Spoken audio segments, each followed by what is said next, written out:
What is going on, everybody? Welcome back to NFL Turf Talk.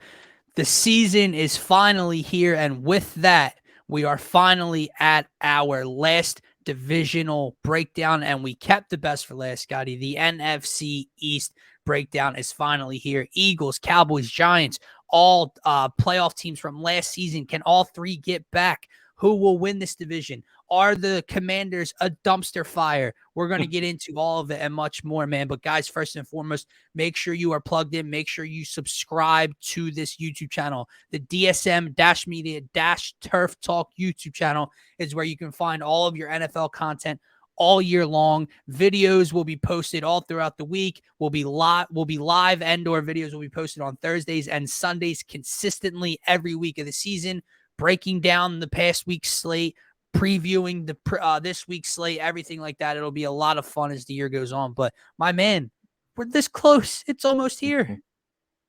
Yes, sir, man. The excitement's building. Obviously, we just came off a big morning show where we got to talk all birds. Now we get to record the division outlook for the entire division, and this is where it gets a little bit more real. And then Friday we'll get it even a little bit more realer, and then finally Sunday we'll officially be back when it comes to the Eagles and the rest of this division. Obviously, the season kicks off tomorrow, which we'll be back to discuss that as well. But no, the excitement's building up. There's going to be a lot going on across the sports world in general, but obviously NFL being the biggest thing coming back. You obviously just had college football come back. NBA will be back before we know it. Soccer's kicked off. So like everything is going in full circle. You have the baseball, baseball playoffs here soon in October. So sports world is coming full circle as it does every fall, which means best time of the year, my man. Best time of the year, more content for us, and more entertainment, more importantly, for all of us. So I'm excited, man, nonetheless. Let's start with the top three. What we predict to be the top three. We're not going to give any order yet, but like I kicked off the show by saying the Eagles, the Cowboys, and the Giants, all playoff teams from 2022. Obviously, the Eagles and the Giants met in the divisional round. The Cowboys were knocked out after beating Tampa Bay. They were knocked out by the San Francisco 49ers and Brock Purdy. I would ask you, man, is this a three-team race for the division, or is this still between the Eagles and Dallas? Because you can make an argument, right? If you're a Giants fan, if you believe in this Giants team, they took a big leap under head coach Brian Daboll last year. Saquon Barkley stayed healthy.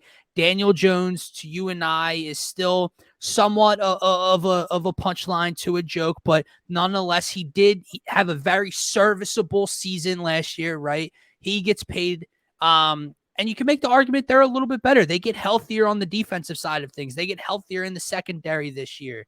They bring in Darren Waller. They draft Jalen Hyatt. You can make an argument that a Giants team that made the playoffs last year with a first-time head coach, well, with their first year with this head coach, I should say, you can make an argument that they're better. So do you believe this is a three-team race or still a two-team race to win the NFC East? No, if you're a Giants fan, you certainly can make that case. But no, it's a two-team race. Well, you're not a Giants fan. To be very straightforward here, man, it comes down to that factor. And mind you, Daniel Jones isn't down to the level of Brock Purdy, but you're just not going to strike fear in my heart when you have Daniel Jones at quarterback. But then you can take it a step further. They have the worst wide receiving group in the NFC East, like by far. Mind you, they added Jalen Hyatt. We'll see what he is. He's a rookie. Isaiah Hodgins came on last year towards the end of the season, so we'll see if he can keep that up. Was that a Travis Fulgham type of career start, right? Like, that's what he gives me. It gives me Travis Fulgham vibes, but nonetheless, he had a great finish to the season last year. You have Sterling Shepard mixed in there, so that's not a great wide receiving corps to put around a quarterback that I'm not super high on. You have Saquon Barkley back. Sure, he's on that new contract. How happy is he? How much is he going to be willing to put his body on the line if he tweaks something this season? That's something I'm keeping in mind. But then you go to the defensive side of the ball where they have made, different additions. They went out, got Isaiah Simmons for a 7th-round pick. Bobby Okereke I believe he came from the Colts. But nonetheless, a good, solid linebacker that they added there. But nonetheless, they're probably the 4th ranked defense in this division. So even with some of the names they have, Dexter Lawrence, Leonard Williams, right? They got quality guys, Kayvon Thibodeau, Xavier McKinney in the secondary, right? But when you look at the rest of this division, you can probably argue between them and the Commanders, but I would say the Commanders have a better defense than the New York Giants. They have a better secondary, in my opinion. The corners being better, and then they have an equal-ish defensive line, depending on how you view Chase Young.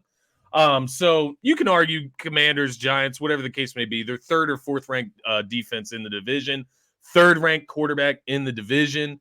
So where does that put them? It puts them 3rd or 4th in the division. I would give them 3rd just because of the quarterback situation. But no, I would say it's a 2-team race in this division, man. Before I get to them, do you think there's room for them to be a playoff team again? Do you think they can still be that 6 or 7 wild card?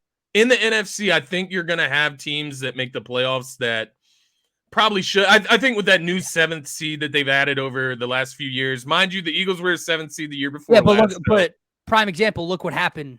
Got annihilated in the first round, right, against the Bucs. So those 7th seed teams usually don't really belong in the playoffs at that point. So I would even go as far as maybe they get like a 6 seed even, right? 6, 5 seed, whatever the case may be. They're going to play a top team in the conference and lose first round, but they could very well make the playoffs, winning 8, 9 games this season, possibly. But I don't know, man. It's interesting. I don't know. They're a team that can beat up on like bad teams and like poor teams, but then when they face middle to top competition, I think that's where they're going to suffer all their losses. So that is exactly where I stand with the New York Giants. They had a very good year last year under Dable, and I think they'll continue with all due respect to take some leaps and steps forward, right? And if health is going to be a major thing with them, right? Can Saquon stay on the field again? Darren Waller coming over from Vegas, can he stay on the field, right? Defensively with their secondary, can they stay on the field? So health's a major concern with them last year. You should figure that, hopefully they can put together a full season. But as good or as much of a leap as they took last year, when I watched them head to head with the Eagles, who we consider the class of the NFC, who we consider the top of this division most likely, what happened? Yeah. Every single time, what happened? In the playoffs, what happened? Right. That's the thing for me. Yeah. Like, they're a good team. They're an average to above average football team. The New York Giants are. But when you get down to the nitty gritty and you talk about putting them up against the Eagles in this division, and maybe they split with the Cowboys this year, but you put them up against the Cowboys, they don't got the juice. And do you know why? Because they don't have the quarterback play. Yeah. That's everyone, like, man, there's people out there that are trying to say that we're fooled by Jalen Hurts last year. But yet those same people are fooled by Daniel effing Jones. Scotty, how many touchdowns did he throw last year? Honestly, I would have to look. I don't remember. I believe it was 15. Correct me if I'm wrong. Let me see here. Come on, where's Daniel Jones? Yeah, 15 touchdowns, 5 interceptions. Good ratio, sure. Touchdown passes. And this man got how much money? This man was talked about as if he was going to walk into the link last year and lead charge and take down the number 1 seed. And he got smacked in the face with reality very, very quickly. He had 7 rushing touchdowns. So he literally tied Jalen Hurts passing touchdowns with his combination of running and passing touchdowns. Yes. And yet Giants fans they don't have it at the quarterback position. And that's why I can't take them seriously in terms of contending for this division title this year. And they didn't take care of him, right? Like, you didn't go out and add a number 1 wide receiver. Like, you went and got Darren Waller. Kudos for that. If he can stay healthy, he's going to be a good piece. But where is your wide receiver 1? Like, why not invest in wide receiver? You invested in Kenny Golladay, and it was the wrong You investment. traded Kadarius Toney. Yeah, you traded him to the you Chiefs love and him. where he's prospering. So, like, what is the plan? Like, I've seen rumors, Mike Evans to the Jets, to the Giants, to the Cowboys, to the Chiefs. If the Giants were able to get their hands on a Mike Evans, that would change the outlook of their offense. I'll admit that, but they don't have a guy of that caliber out there on the outside, which we've seen how number one wide receivers can make quarterbacks better. I'm not saying that Daniel Jones is going to take a major jump, but with Mike Evans, he would be a lot better. He would have a lot better option than he's ever had in his career, quite honestly. So that's the weakness for me, man. Like, not only the quarterback do you have question marks about his ability, what's his ceiling? Is it last year was his best season to everybody, right? But that's 15 passing touchdowns, 22 touchdowns total. What is his ceiling? But you can't even see it because you don't even add the weapons around him, man. It's odd to me. So yeah, it's a two horse race, as you mentioned, because of the quarterback situations. As much as we hate on Dak, he at least puts up good numbers. He's not putting up 15 passing touchdowns. He's around top 10, borderline top 10 in this league, right? So it'll be interesting, man. So we're in agreement that it's a 2-horse race, as you mentioned. Yeah. Now let's look at those 2 horses, right? Yeah. Can Dallas compete with Philadelphia this year? We're obviously Eagles fans, right? So we're going to be a little biased, right? And we just this morning we did our 3 bold takes for the Eagles year, and I mentioned how they might sweep the Dallas Cowboys this year.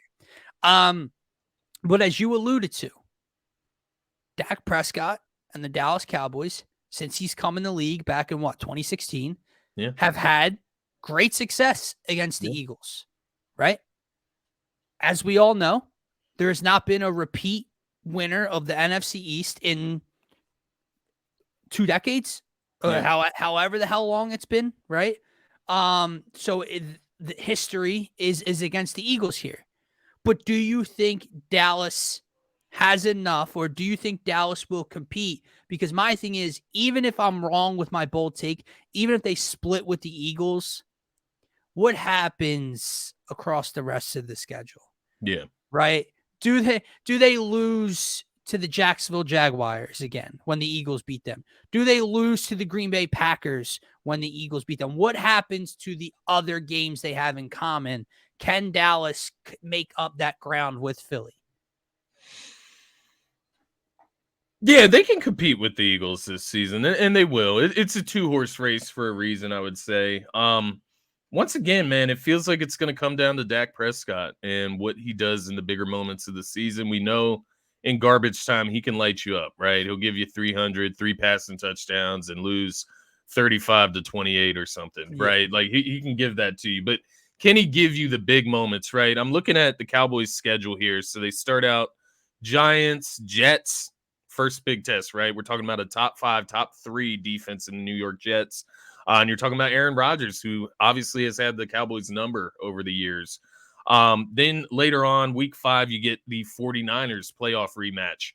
What does Dak Prescott look like in a game like that? Mixed in there, you got teams like the Patriots, which obviously we play week 1, Chargers, Rams. We get to play the Dallas Cowboys as the Eagles. I'm saying we. The Eagles get to play the Cowboys fairly early in the season for once, which I actually like that. But nonetheless, we're going to get to see the Cowboys get tested very early on by quality opponents, whereas the Eagles probably get about 4 weeks before they really get tested. Now, that's not to say the Eagles are going to go undefeated. Things happen. We'll see. But nonetheless, I think the Eagles have more time to get their feet under them this season than the Cowboys do. But what I'll say about the Cowboys specifically, schedule aside, Eagles aside, when you're looking at Dak Prescott and this team, this is the best defensive unit that Dak Prescott has ever had opposing him on the other side of the ball for the Dallas Cowboys. So they took a little bit off the offense, right? They let Zeke walk. Did they? They added Brandon Cooks, which is better than what they had last year, right? Tony Pollard, I was on the side where maybe he should be getting most of the snaps anyways with his fresh legs. They lose Dalton Schultz, so they didn't invest money there at the tight end spot. But nonetheless, you have Ferguson, who Cowboys fans seem to like. We'll see what happens there. But Nonetheless, it feels like, I guess I shouldn't say that they didn't address the offense. It's just more or less they went heavy on the defense. They Yes. definitely have gone heavy on the defense over the last few years. Adding Stephon Gilmore, right, to that mix. Drafting Mozzie Smith, which by no means is he Jalen Carter, but he is a 325-pound nose tackle, right? So he is something to stick there in the middle. You have Jonathan Hankins, Dante Fowler Jr. on the edge. So they have guys, right? Stephon Gilmore being that biggest piece there to shore up that It's a big piece. CB2. That's huge, obviously, when you're in a division with the Eagles, right? You now have two corners that you at least feel comfortable matching up with A.J. Brown and Smitty. I'm not saying that they're going to win those battles, but you feel comfortable at least. They have the pass rush. They have the secondary. This is the best defense that Dak has had on the other side of the ball for him. Dan Quinn has manned that unit up. He has them playing aggressive. They hit hard. But we're going to see, man. Dak Prescott. That's the question mark every time when I get down to the basics of the Cowboys. What is Dak Prescott going to do? And it's not even against the Eagles. He's 8-3 against the Eagles. Yeah. He's 3-0 against Jalen Hurts or something like that. It's not about the Eagles. You've done that in previous seasons and you've gotten nowhere. It's about Dak in the big moments against other teams as well. I do agree with you. I think on the Eagles side, they should look to sweep them this year. Make a statement. Take control of this division. No more going back and forth with the Cowboys. Let's take control of the division fully here. But from the Cowboys' perspective, I think they can compete with the Eagles. Gonna come down to Dak. We saw Jalen Hurts at an MVP level last year, and it ascended the Eagles to where they got to. The Cowboys were still a very good team last year, but Dak Prescott flounders out in the playoffs, and they look nothing like themselves. So it's gonna come down to him for me, man. So two things, and you're 100% right, because we're at another start of another season, and we kind of beg this question of, if not this year, if not with this team, when? What's it going to take? What's going to be enough help for Dakota to get over the hump? And they make the trade for Trey Lance, who was a 3rd overall pick 2 years ago. The wheels might be starting to turn. You hear Dak's comments about the trade. Mike McCarthy didn't even know. I would keep an eye on that. A few things. They add Brandon Cooks. I like the addition as wide receiver 2. Gallup comes back healthy. CD Lamb, everything like that. Stephon Gilmore as that cornerback pickup for them. You mentioned CB2, and he might be CB2 on this team at this point of his career, but you could also argue he's borderline CB1. And when that allows a guy like Trevon Diggs to do, who is a risk taker, who's a ball hawk, who wants the interceptions, who wants the big plays, you don't necessarily want that as your standalone cornerback. You don't necessarily want your only CB1 to be a risk taker that gets beat deep quite often. You bring in a guy like Stephon Gilmore, where Trevon Diggs is a borderline CB2. Well, now CB2 can take those risks a little bit more. He's not going up against, the Stephon Diggs of the world every week, the AJ Brown, even though Smitty's there, but he's not going against AJ Brown every week, Terry McLaurin. They can share that off. They can do a lot of different things there. So the Stephon Gilmore pickup's big. You mentioned it. We know Parsons, DeMarcus Lawrence, all of those guys up front. They have a premier pass rush in this league. They're going to be very, very good. But it's Dak, man. It's Dak Prescott. It's the big moments, like you said. And my problem with Dak Prescott is, like you mentioned, the numbers are always there. He's going to throw for over 4,000 yards. He's going to throw for over 30 touchdowns. And I know outside of last year, the interceptions were kind of an anomaly last season, right? But my problem is, has he ever been better than his rookie season? Has Dak Prescott, not statistically, has Dak Prescott played better ball throughout his career than his rookie year? Was that his peak so far? When you go back, and I know that was Zeke's year as well, and the way they ran the ball and that offensive line, I get that. But Dak was really good that year, dude. Like we as Eagles fans trade up. We go get Carson Wentz. He gets the starting job 10 days or a week before week 1. And we're just going through the motions. We're just looking for growth and development from our future hopeful franchise quarterback at the time. Yeah. So winning 6 or 7 games and seeing him shine was a win for Eagles fans. But Dak comes in as the 4th round, the 5th round draft pick that year and takes his team to the playoffs. Yeah. Wins 12, 13 games. Has he played better ball than his rookie season? And if the answer is no, Scotty, is that not a problem? Look at it this way, man. His highest QBR across what? Seven seasons Dak's been in the NFL. His highest QBR was in 2016 as a rookie, 77.6. Put that in a frame of reference. His QBR last year was 59.9. Now, that's not to say QBR isn't everything, right? Like it mixes, it varies. Nonetheless, 4 interceptions in his rookie year. That's tied for the lowest in his career. He also did that in 2020 when he broke his ankle. He only played 5 games. That speaks to something, right? What I think it speaks to most, right, is that they were involved heavily in running the football that season. And the first option was Ezekiel Elliott. The second option was Dak Prescott. And I think that was the key in his rookie year. They took the responsibilities in a sense and simplified them for Dak. I'm not saying they have to take it that far. He's one of the best quarterbacks at making adjustments at the line. We see all the commands he gives out. He does have full control of the line of scrimmage when he's at the quarterback spot. But I do think they need to just simplify it in a sense of running the football more and taking it off of Dak's shoulder. Agree. Like, I think that's how you get a more efficient Dak. He threw 23 touchdowns as a rookie, which tied last year, right? The only difference is the 4 interceptions versus the 15 from last year. So when you look at it, man, it's all about game plan.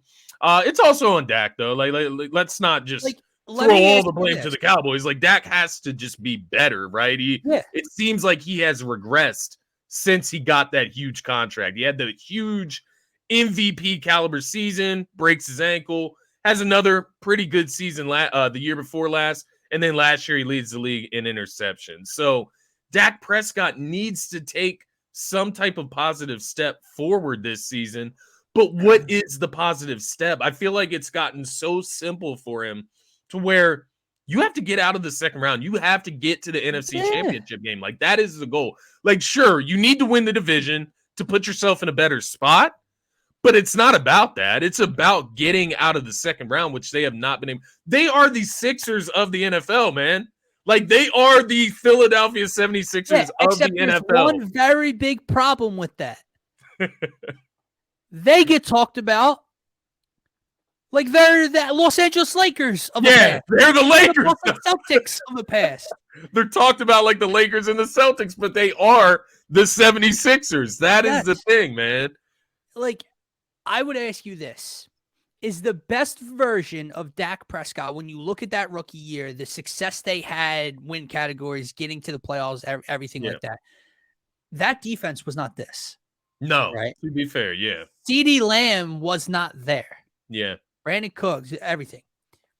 Is the best version of Dak Prescott for the Cowboys to succeed is to be a game manager who protects the football with the ability to make the big play.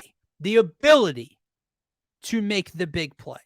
Is that the best version of Dak? I'm not saying run the football and only run 8-yard outs and blah, blah. But my point is making the simple throws, taking the throws that are there, working the middle of the field, getting into those 3rd and 3, 3rd and 4 situations where he can utilize the middle of the field and pick up first downs, limit the interceptions. But then when you have guys like Brandon Cooks and CeeDee Lamb, he has the arm talent to make a big throw now and again throughout the course of a game. Is that the best version of Dak? Because so often last year, what you see them do, man, throw the ball 45 times.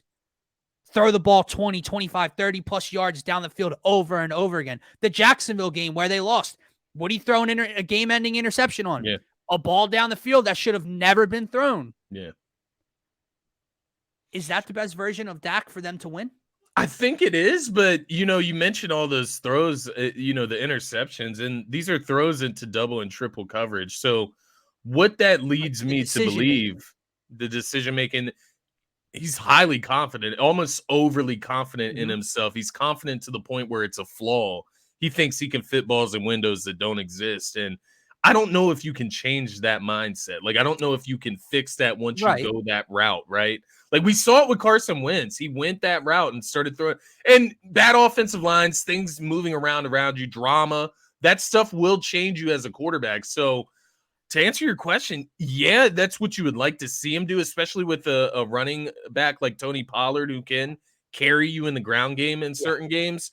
But I just don't see it. And the other side of it, man, as I'm looking at his numbers, right, I decided to look down at the rushing numbers.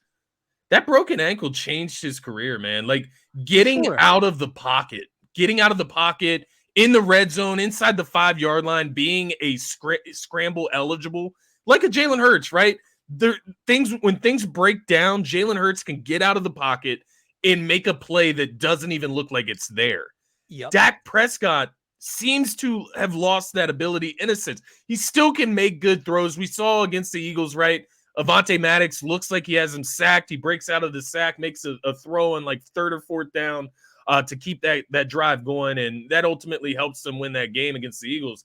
He still has abilities in there. It's just not as common. You look at his last 3 seasons rushing the football compared to the first four. The first 4 seasons, you had totals of 282 yards, 357 yards, 305 yards, 277 yards. But with those yardage, right? It's not the most yardage in the world for a run. He's not a running quarterback, but he does show the ability in spots that he can make a play with his legs, at least early on. 6 touchdowns, 6 touchdowns, 6 touchdowns, 3 touchdowns is where it drops off there in the 4th season. But then after that, he breaks his ankle in 2020, 93 rushing yards, 3 rushing touchdowns. That was before the injury. Then in 2021, he has 1 rushing touchdown each in those seasons. You talk about 2021, he had 9 fumbles in that season, 3 of them lost.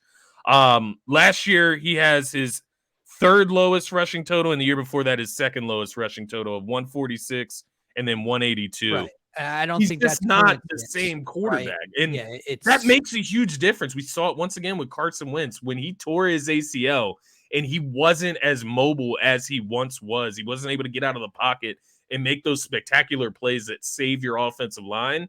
It changed his entire game. And I think we've seen some of that with Dak. Does he get healthy this year, finally get away from those injuries and able to use his legs like he normally has in his first 4 years of his career? That's to be determined, but I think that's made a big difference in his game now looking back on it, man. No, I completely agree with you. It's not a coincidence that those numbers take that hit and that drop post injury Whether that's compared to his what they were confidence in before. it or the It's Cowboys not wanting him to get Yeah, injured, no, right? I Like think whatever it's the more case so may him. be. I think it's more so him. Yeah. Because we're gonna move on from Dallas in a second and get to the Eagles, but I asked the game manager question because I Yeah. view Dallas and San Francisco in very similar lights, Yeah.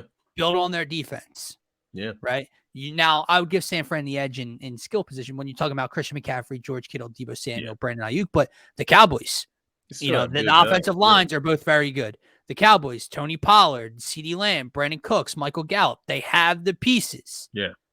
And we sit here and people talk about San Francisco as if they're NFC championship contenders, Super Bowl contenders. And Yeah. if Brock Purdy can just be what?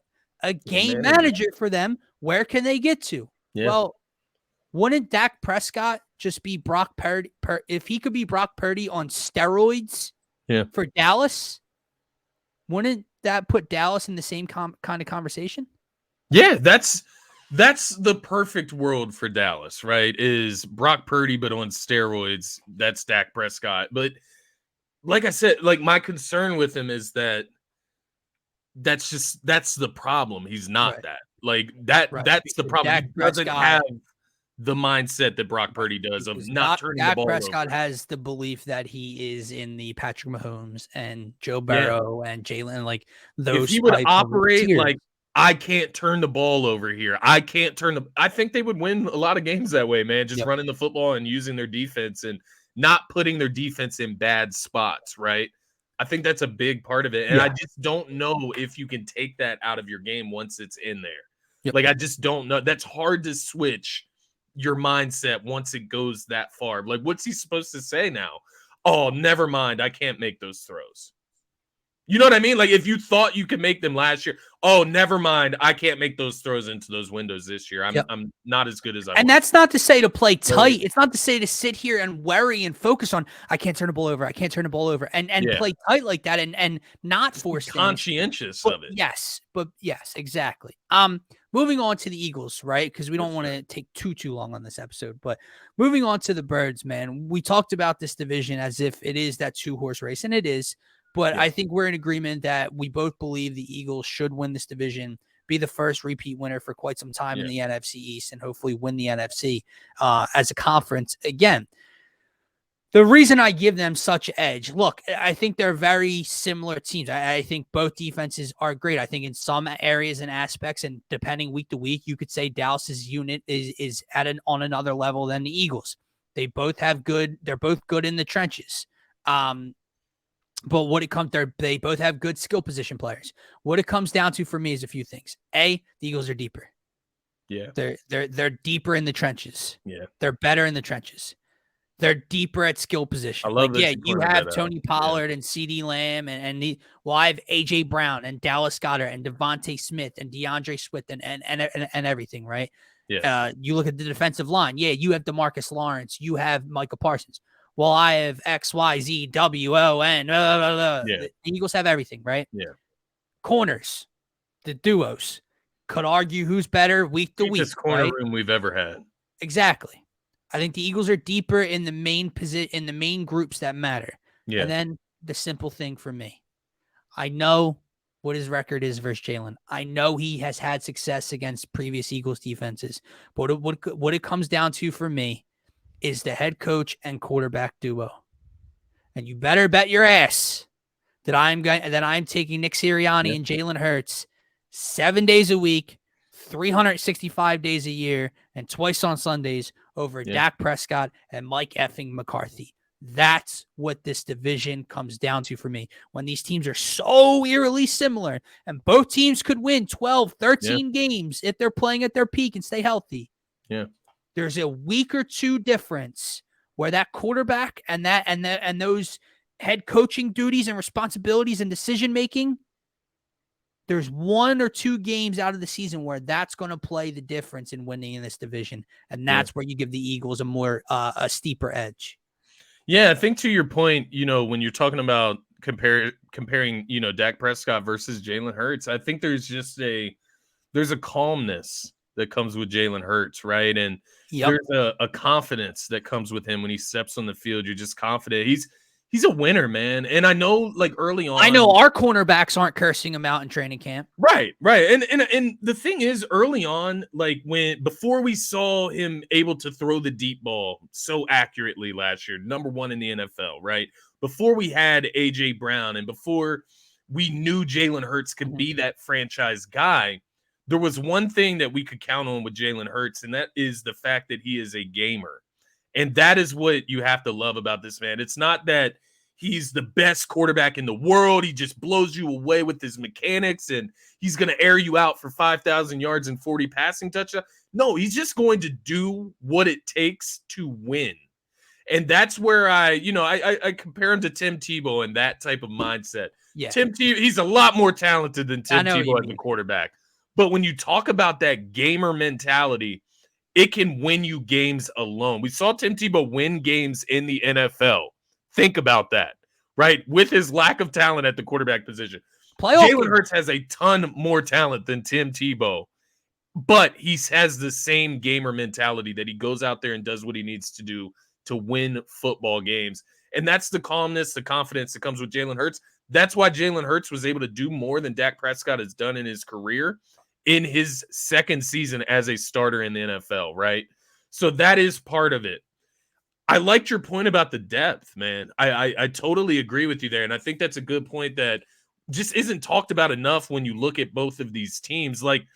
If you lose your best player on defense, if we lose Hassan Reddick, If we lose Hassan Reddick and the Cowboys lose Micah Parsons, who has the better defense still? It's the Eagles. Even without Hassan Reddick, they would have the best defense if, say, the Cowboys lose Micah Parsons as well, right? You go to the offensive side of the ball, I believe you can say the same thing. If you lose A.J. Brown but they lose CeeDee Lamb, mm-hmm. which team is going to hurt more? It's going to be the Dallas Cowboys. And that's another key part in this long 17-game season against good competition is depth. It's going to be key this upcoming season.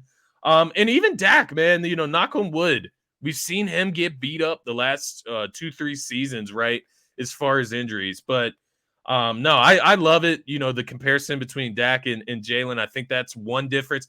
That's funny. It's just the conversations you see, the dialogue with Cowboys fans. I don't entertain it anymore on Twitter, man. They're utterly delusional. And then you have the other side of like the Eagles content creators world where all they do is talk about the Cowboys as well, which I think that's equally as weird. Yeah. But nonetheless, we never sit and look at the difference last year between these two teams. No. Great defenses, top 3, top 4 defenses in the NFL last year. Great wide receiver 1, top 10 wide receivers in the league last year. Great offensive line. Running back room, right? Tony Pollard, top 15, top 10 rusher last season. You have the Eagles with Miles Sanders, 1,300 rushing yards. The difference, coaching and how this team is prepared, and Jalen Hurts and his calmness and confidence that he is willing to do whatever it takes to win football games. That is the difference. I love how you laid that out there. No, I totally agree with you, man. Both teams have star power. Yeah. Right? Both teams have playmakers on both sides of the ball. But when you strip it down and, like you said, if you take their equals apart, if you take them out of the game, what's going to matter most, right? Yeah. And that's one big thing with the Eagles. You brought the Cowboys fans before we move on here. Yeah. This is why I say they're delusional. Because and yeah, they would come back at me and say that I am, but no, because here's how I'm tipping you my hint. Here's how I know you're delusional and I'm keeping it, I'm keeping it real. Last year, at this time last year, who was the better quarterback? Who would I say is the better quarterback? This time last year. Dak Prescott. Right. Yeah. But if you watched what transpired last year, it's not an argument right now. Yeah. He has ascended to a level past Dak Prescott. Yeah. But to them, Dak was always better than Carson Wentz. No, he wasn't. No, he wasn't. Dak was better than Jalen Hurts. Yes, he was. Dak's still better than Jalen Hurts. No, he's not. That's how I know you're delusional. Right. When you think for all this time, for the past 7 years, that you've had the better quarterback. When Carson Wentz was going to win an MVP, who was the better quarterback at that point in time?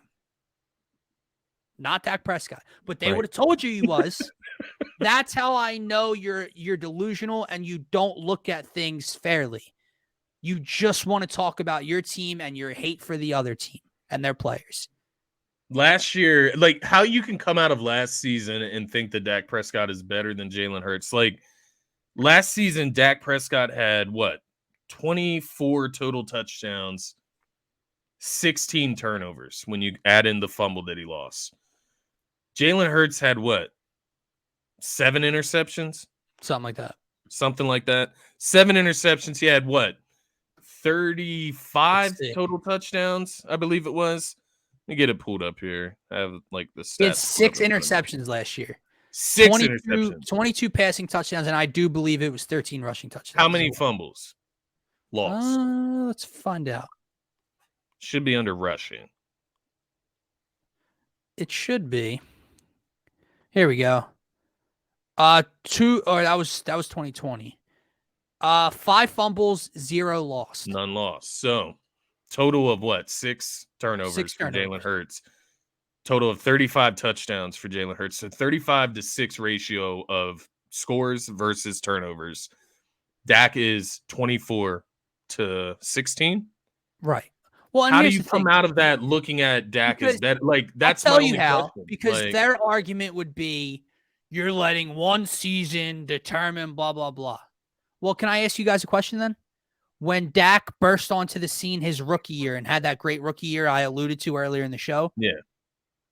were you guys not declaring that he's a top whatever quarterback Right. after his rookie year? Right. Again, delusional, it's not even Jalen's unfair, rookie year either. biased. You won't yeah. talk about it realistically. Yeah. I'll give it to you realistically. If your quarterback can be anything what we said that they need him to be over the course of this show, your team is legit. Your team can compete for the NFC. I'm not being biased. It's delusional, man. Like, they'll even sit there and they'll tell you CeeDee Lamb, like they won't be respectful and just say like CeeDee Lamb's better than Smitty. They'll say CeeDee Lamb's better than AJ Brown. Like, based on what? Based on what? Like, AJ Brown outproduced CeeDee Lamb last year, and that was in an offense where Smitty also got over 1,000 yards. CeeDee Lamb wasn't competing with anybody else in that offense for targets. Nope. Like, he was the guy, and AJ Brown still outproduced him. Like, what is the argument? Delusional. It's delusional. They'll tell you that their corners are better. Their corner duo is better. Stephon Gilmore is better. No, man. Like, no. Stephon Gilmore was being talked about as declining. He's not all pro anymore. Trayvon Diggs is a risk taker. That's fine, right? You know who's an all pro last year? All pro James Bradbury. That's right. Darius Slay, we know what big play Slay's about. Like, it is delusional, right? It's delusional. And you'll sit there with we also have Von Reddick right there at the top of the sacks list, right behind Micah Parsons, but they'll tell you he's not even close. Yep. Well, they'll tell you that their pass rush is better, but all it takes is a quick little search to see who got the most sacks. Not just the most sacks, like the most sacks by far. Yeah. But nonetheless. Hey, before we end the show, man, who beat the dog shit out of the team that knocked you out of the playoffs? The Eagles did. Yeah, that's another great point, man. But before we get out of this episode, man, Commander, are there any thoughts with the Commanders, Sam Howell and Ron Rivera? No, I think they're a mess.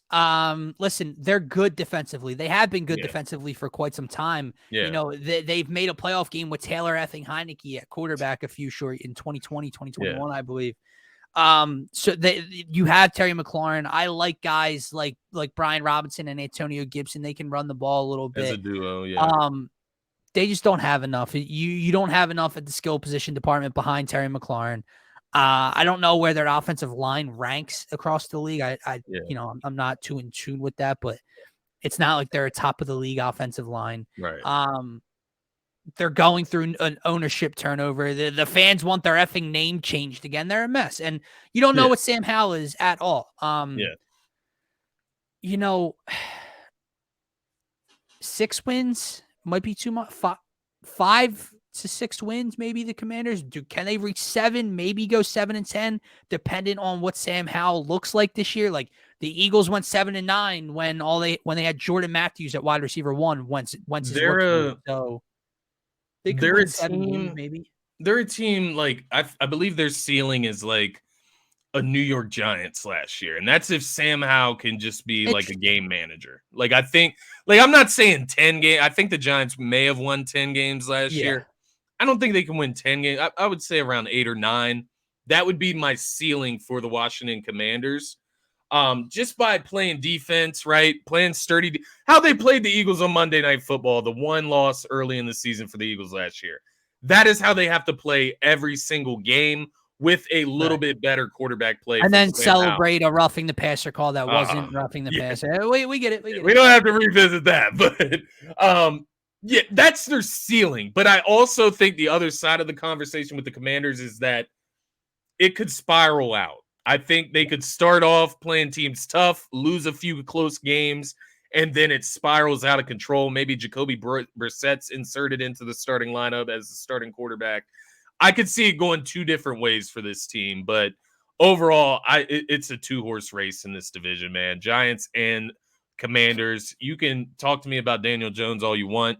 They have quarterback issues, and that's going to be the difference between those two teams and the two teams at the top this season. And then you can take it a step further between the two teams at the top. It's going to come down to quarterback again, right? But on a different tier, on a different platform.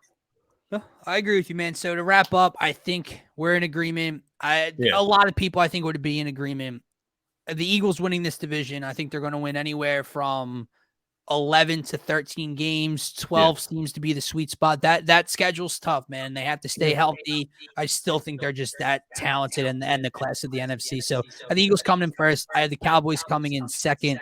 That defense is legit. It's real. I think Dak, doesn't have a great year. But I don't think he throws 15 interceptions again, right? I don't think he has that crazy ratio. I think they come in second and make the playoffs. I had the Giants coming in third. Could be a playoff team. Could just miss. We don't know. I'll give them the benefit of the doubt and say they'll be back as a 6 or 7 seed. And then I had the Washington Commanders coming in fourth and last place. Yeah, I think that's right where I have everything as well, man. I think the Cowboys, they can compete with the Eagles this season for the division. It's not to say that the Eagles are just going to blow them away or it's going to be a landslide, but I think, as you kind of pointed out at the beginning of the show, it may be a little bit more important for the Eagles to sweep the Cowboys this year, given the rest of the schedule, right? The 49ers, the Bills, the Chiefs, so on and so forth, the Jets, Dolphins. You may have to win both of those Cowboys games in order to have a better record than, say, the Cowboys and win the division. So it could be a lot more important this season than in seasons past. And I believe the Eagles are good enough to do it, but the Cowboys will be right there. I agree, man. Guys, with that said, that is going to wrap up this final divisional breakdown heading into the 2023 season. We're right there.